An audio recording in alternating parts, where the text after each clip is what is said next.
This is a bit of a follow-up to our probably the most successful video we've had on Hilarity by Default, which was our Song of the South required viewing.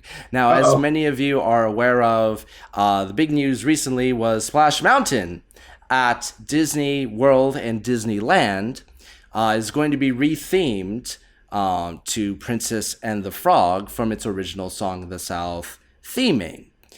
Now, there's a lot of blowback about this online. This story isn't necessarily about that blowback, but it is showing a particularly interesting road, which I'm not quite a fan of.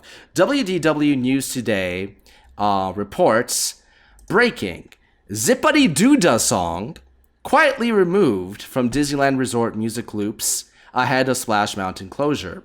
The Academy Award-winning Best Original Song Zip-a-Dee-Doo-Dah, originally from Song of the South and the main theme of Splash Mountain, has been quietly removed from Disneyland Resort music loops across the Esplanade, and I always mispronounce that, and Downtown Disney as of this week. Now, Downtown Disney is currently open with restrictions at Disneyland Resort, not the parks themselves, from my understanding.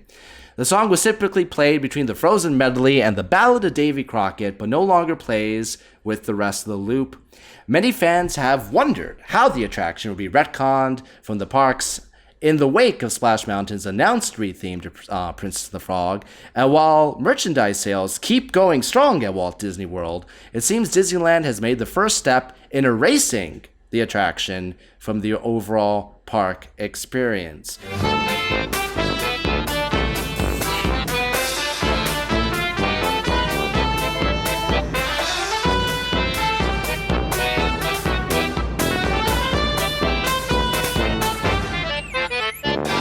So now they're starting to ban the song Zip-a-Dee-Doo-Dah. How do you feel about that, Kyle? Well, obviously, Zip-a-Dee-Doo-Dah should be banned. I mean, are you kidding me? I mean, let's go through the lyrics. Zip-a-Dee-Doo-Dah. Like, I mean, first of all, if anybody doesn't know already, that obviously inspired the Spice Girls talking about Zig a Zig Ah. To which this day, I still don't know what that is, but it's probably something overtly sexual. And, It actually kind of sounds violent if you think about it. I mean, if you're into that kind of thing, sure. But then on top of that, he's talking about Mr. Bluebird on his shoulder. That's obviously another very awful metaphor that is indubitably, something offensive and just something children shouldn't be listening to. Bluebirds matter. Oh, God, Demos, listen, I'm way taller than you, and I ain't even reaching that damn far. Listen, understand something. I opened the door being ridiculous, and you up the ante. This is what people mean about your puns on me, okay? This is why it's called Hilarity by Default. Holy guacamole, I was not ready for that. You can't do that, man. But no, obviously, this is absolutely unequivocally ridiculous. It's up there with the stupidity of banning Song of the South in the first place. I can't see the appreciation for what's going to make things better here. And first of all, let's also think about the long game. There's some suit that initiated this that sometime later when they re-release it, they'll make it hand over fist for Disneyites such as you and others, Demos, that will just fall all over themselves observing the event of the devaulting, so to speak. I just can't see the logic, regardless of what movie it's from or any of that. Hell, have somebody, get out Demi Lovato again, okay? And have her sing the shiz if you got a problem with it. I can't do it, Demos. I don't see that song's a bridge too far for me. I will say that when it comes to I can understand some of the arguments against Song of the South. And we went through it pretty in depth when we had TJ on for the review of exploring the different sides of that argument. Yep. I've always been in favor of not banning anything, especially because I think our conversation, and I'm not saying this to pat ourselves on the back, but I think that taking a film like that and using it as a tool to have discussion and to cross those bridges and actually have to actually reflect on a moment in history. Hey, listen, no, I am patting us on the back. Where the hell's the rest of the damn mainstream media not doing it this way? That's what I'd say. I can understand. I can understand some of the arguments against the movie, although I'm against it being banned. But now, correct. The song, really, there's nothing in that song that is controversial.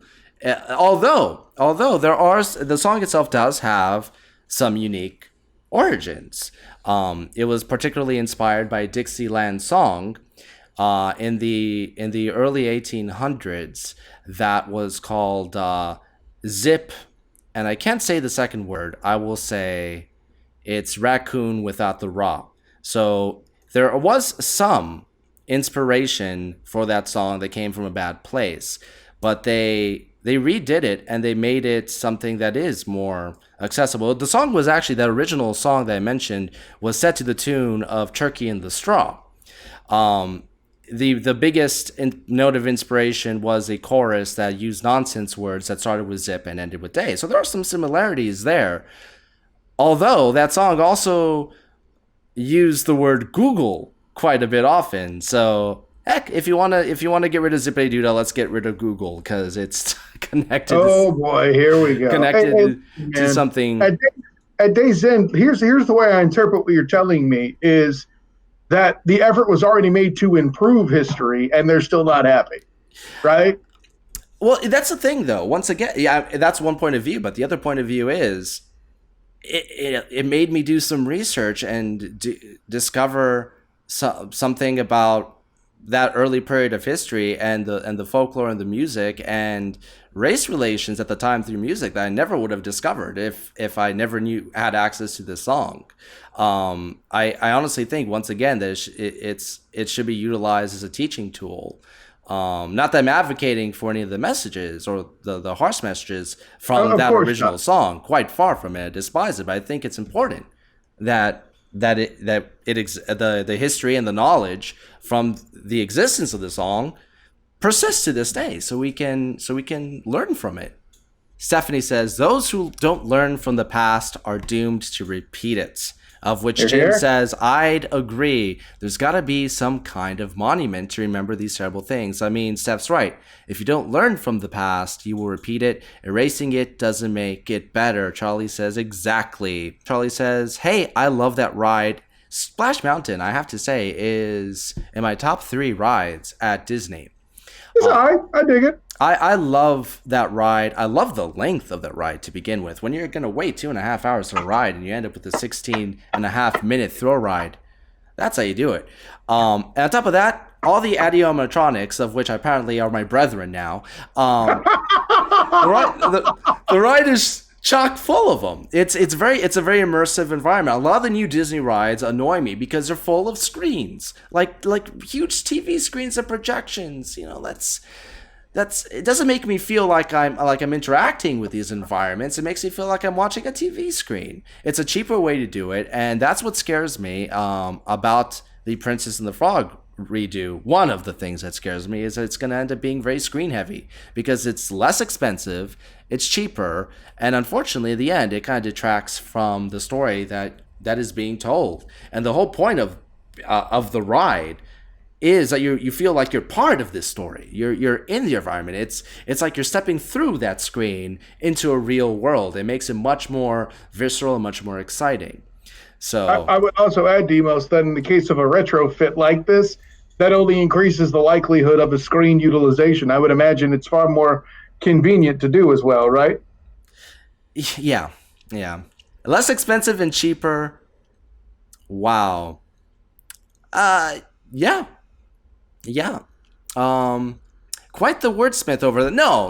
Less expensive and cheaper is different when it comes to the. When I say cheaper, I'm specifically talking about the quality. Where less expensive specifically just means it costs less to do. That's what I mean by that. Less expensive in the pocketbook on the balance sheet.